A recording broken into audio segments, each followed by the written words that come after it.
আমার কাছে মনে হয় ওনারা এমন এক ধরনের মানুষ অসীম সাহারা, যাদেরকে সবাই মনে করে উনি বোধহয় আমাকে সবচেয়ে বেশি ভালোবাসে। কারণ যার সাথে পরিচয় হয়েছে সেই মনে করে উনি বোধহয় আমাকে খুব ভালোবাসে। এরকম আমিও মনে করতাম উনি আমাকে খুব ভালোবাসেন। লেখার ভিতরে আছেন আপনাদের মানুষ, আপনি যেমনই হন আপনার লেখাটা কিন্তু যুগ যুগ থেকে যাবে। আমাদের পরবর্তী প্রজন্মের কাছে এটা একটা পাথর থাকবে। কারণ আমরা তো জানি রবীন্দ্রনাথ বলেছিলেন যে যখন জন্মেছ তখন একটি আঁচড় হলে কেটে যেও, যাতে পরবর্তী প্রজন্ম এসে জানতে পারে যে তুমি এসেছিলে। এই কাজটুকু আপনারা করছেন, আপনাদের কাছে কৃতজ্ঞতা। আর পাশাপাশি অসীম দা সম্পর্কে বলবো যে চলে গেছেন, এটা সত্য, কিন্তু এই ধরনের মানুষের এত তাড়াতাড়ি চলে যাওয়াটা খুব কষ্টের, খুবই কষ্টের। এটা প্রথম মেনে নিতে আমার মতো হয়তো সবারই এইরকম কষ্ট হয়েছিল।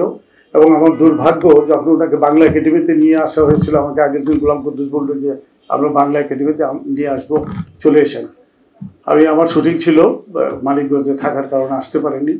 এটা একটা ক্ষত আমার জন্য, খুব কষ্ট। এই কষ্টটা অনেক দিন থাকবে, কারণ শেষ দিকে একটি অনুষ্ঠানে অসীম দা, আমি আর মফিজুল ভাই ছিলাম। আমি অসীম দাকে বললাম যে আসেন, আপনার সাথে এত দিনের পরিচয়, একটা ছবি নাই, আমরা একটা ছবি তুলি আপনাকে, আপনি আর আমি।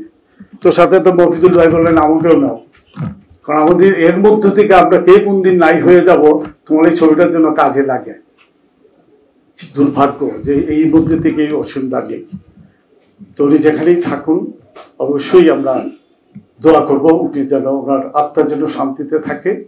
আর পাশাপাশি আপনাদের কাছে অনুরোধ থাকবে যে শাহিনরা যে উপমা সৃষ্টি করে গেল, বা নিপু অনেকেই আছে যারা এই কাজটুকু করে, তাদেরকে উৎসাহ দিতে হবে, অনুপ্রেরণা দিতে হবে, যাতে করে এই আগামী প্রজন্মই আমাদেরকে স্মরণ রাখার জায়গা করে দেবে।